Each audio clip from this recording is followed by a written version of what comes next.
Somebody better do a welfare check on Ted Cruz, Mark Levin, and Ben Shapiro because their little Israel First clique has not only failed to cancel Tucker Carlson, despite their nearly month-long campaign now after he interviewed right-wing streamer Nick Fuentes on his podcast, but Tucker just interviewed Nikki Haley's son, Nalin, who has been immune to his mother's neocon brainwash and had some very interesting things to say about H-1B visas, immigration, and him noticing things from Conservative Inc. phonies. And the podcast is titled, Why is Nick Fuentes So Popular? Nikki Haley's son explains. I'll play the clips in just a moment and then we'll go deep into some more controversial territory. So be sure to subscribe to my channel if you're new here and check back on a regular basis because as you will see, you won't find another channel like this anywhere else.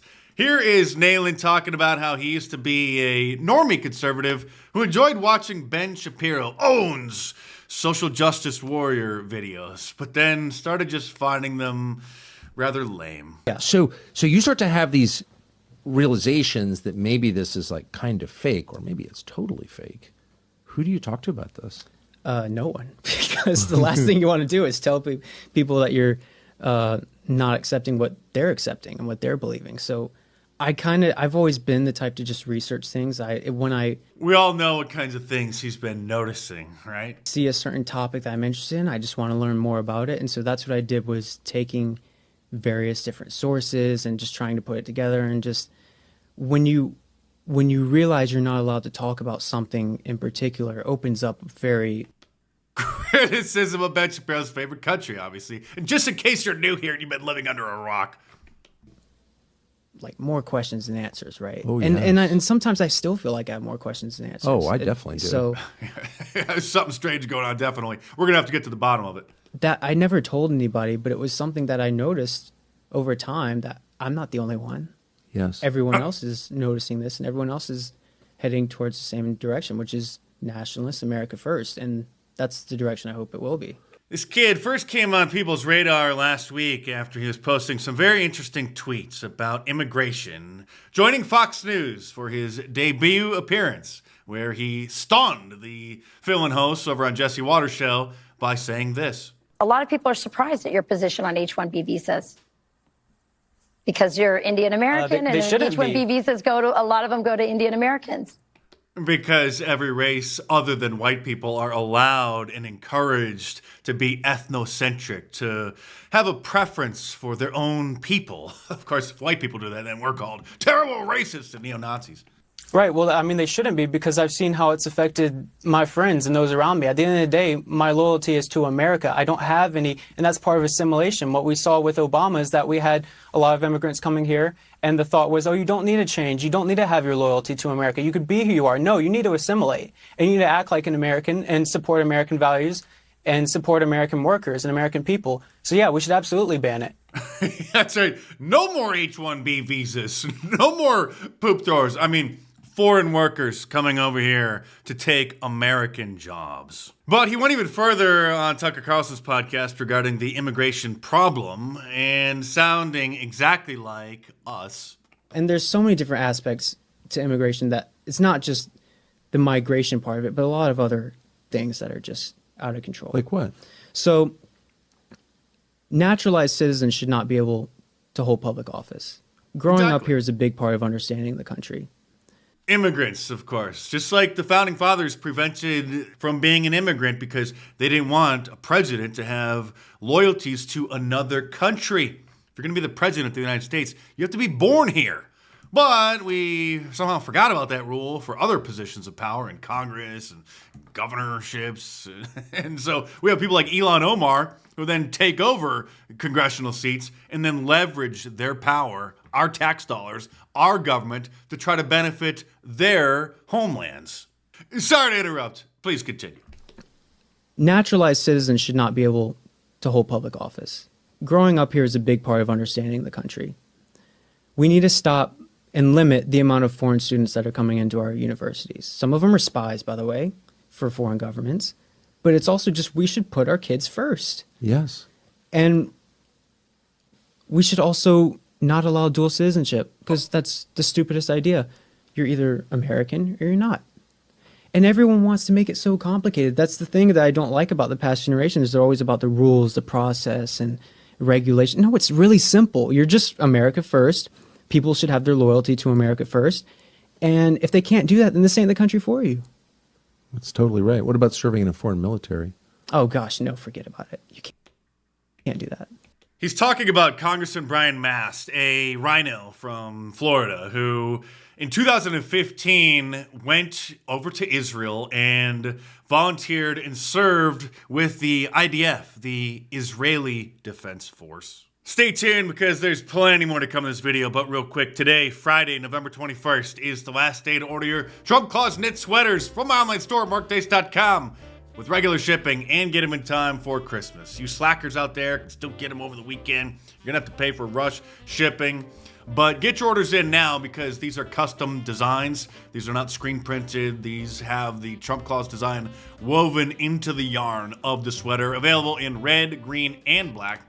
Make Christmas dinner extra special this year by showing up in the Trump Claus sweater at markdice.com or click the link in the description below and check them out. Of course, the topic of America engaging in regime changes over in the Middle East came up, and he was very smart, very tactful, because this is obviously still a hot potato, especially for someone who is as high profile as him. All the enemy eyes are going to be watching and listening and trying to take anything that he says about Mark Levin's favorite country and just twisting it around to paint him as an anti-Semite. I don't think they're advocating it just to advocate for it. I think there's interest groups that are pushing them to advocate for that.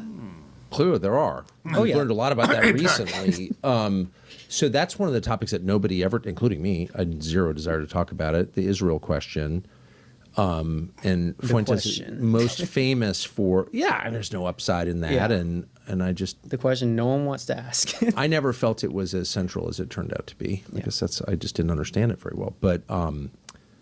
But Fuentes is famous for, saying naughty things, but also saying pretty straightforward critique of the control that Israel has over the United States. Is that view widely shared, do you think? Well, I don't know too much. I mean, let's take Fuentes out of it. Yeah. I keep reading that young people's views of Israel are increasingly skeptical, if not hostile. Do you think that's true? Absolutely, yeah. And I don't think it's anything we've done. I think it's all reliant on Israel. That's on them, actually, not on us. Just a friendly reminder that fact is considered to be a widely anti-Semitic trope. Here's a quick message from the Jewish World Congress. I am Jewish and proud because Jews have always done what's right. They've never done anything wrong, ever. There's no putting the toothpaste back in the tube regarding how Generation Z feels about Israel, and really half of the country at this point, now that it's so obvious that people just couldn't bite their tongues anymore. And with censorship restricted on Twitter, on X, and even on TikTok, allowing people to discuss what Israel is doing, their ethnic cleansing over in Gaza, and other issues about Jewish culture and Jewish influence, now we're seeing a lot of videos from Gen Z kids like this. Hey, Leah, how are you going to become the first woman president of America? 3.8 billion to Israel, and Caesar, you're going back home. Come with me. A free hoodie. Name the 3 requirements to be president. 35. Born in the U.S. Don't you have to go kiss that thing in Israel? That's your final answer. Yeah.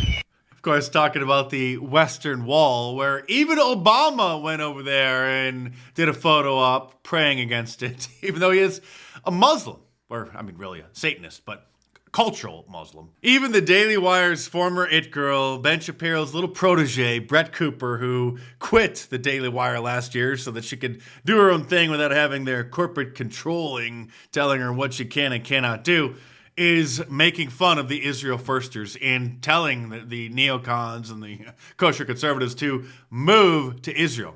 A phrase, just like telling disgruntled black people to, go back to Africa, is something that you would never hear any big mainstream conservative, not that she's, mainstream, but really any large conservative pundit, YouTuber, commentator, anywhere would never say such a thing a year, 2 years ago, because it was so widely deemed to be anti-Semitic and the pushback would be extraordinary. But now we don't care anymore. And when I say that little Jewish clique and their Shabbos Goys meltdown over Tucker Carlson, interviewing Nick Fuentes on his podcast almost a month ago, continues on a daily basis, I mean it. Here is Senator Chuck Schumer, proud Jew, introducing a resolution yesterday on the floor of the Senate to condemn Tucker Carlson and Nick Fuentes. Well, 3 days ago, the President of the United States declined to condemn Nick Fuentes' hateful views and defended Tucker Carlson's decision to give Fuentes a platform. The President was asked about his thoughts on the interview. He declined to condemn Nick Fuentes. That is disgusting. For Donald Trump to excuse and protect the spread of Nick Fuentes' ideology confirms what many of us have long said. You are spreading his ideology, sir. Your kvetching and complaining and meltdowns over Tucker Carlson interviewing him has skyrocketed him to a whole new level of popularity. Anybody who has eyes to see knows that people like Ben Shapiro and Mark Levin and Chuck Schumer are creating the very backlash that they are complaining about and are the very worst representatives of Jews and Jewish interests and Israeli interests on planet Earth. Yeah. I was having lunch in New York, sitting with a buddy of mine at an outside cafe, and he happens to be Jewish. He's not Zionist or fist in the air. He just happens to be Jewish. So we're talking someone who assimilated into American culture, which most Jews severely resist. I'll get into that in a moment. Talking about this, about October 7th and the war, about Israel's response to October 7th. And he said, as a Jew, I really fear that Israel's heavy hand is going to result in increases in anti-Semitism, especially in the United States. Again, that's an anti-Semitic trope. If you say that their actions, are causing anti-Semitism as a backlash, then that is just another sign of anti-Semitism. Well, there were these two women sitting next to us, both in their 80s, they told us later. And one of them finally said, "Excuse me, but I couldn't help but to overhear your conversation." The one said, "We're both Jewish too, and we have the same fears." Yeah. We are seeing an increase in anti-Semitism, especially in New York. Yes, and South Park actually did a little segment about this when the Jewish character's mom went over to Israel in order to give Benjamin Netanyahu a piece of her mind. And this was at the confirmation hearing on Wednesday for the newly created position of the ambassador to combat anti-Semitism. Let me just ask you this, and I asked your predecessor, the earlier envoy during the Biden administration, about this. You would agree with me that it's not anti-Semitic or anti-Jewish to criticize the actions of the government of Israel, right? Oh, of course. Thank you. Of course. Right, Rabbi?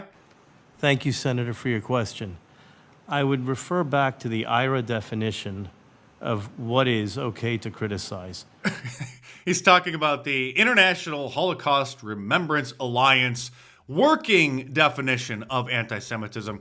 Working definition meaning that it constantly grows and changes so that they can just keep adding things to it. So they can't even clearly define what it is because it is whatever they say it is. Just like I think old columnist from back in the 80s, paleo-conservative columnist Joseph Sobran, I think, said that anti-Semitism used to be the hatred of Jews, but now it's what Jews hate. You have a right to criticize a country, but if you are only going to criticize Israel, and that's every statement that you're making, but you're not going to be consistent across the board, in the IRA definitions, it's very, very clear that you need to condemn everything across the board and not just single out Israel.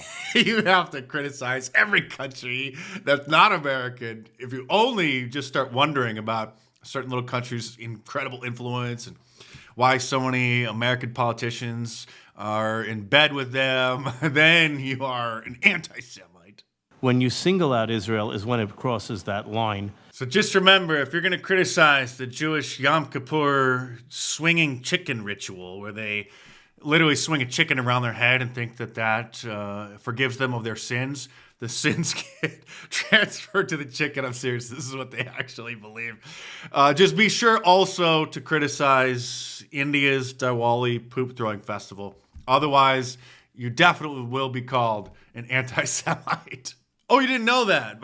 Well, then obviously you didn't read my latest book, The War on Conservatives, which you should order in paperback or hardcover from Amazon.com. But I have some advice on how Jews can help stop the spread of anti-Jewish sentiment that many of them are concerned about.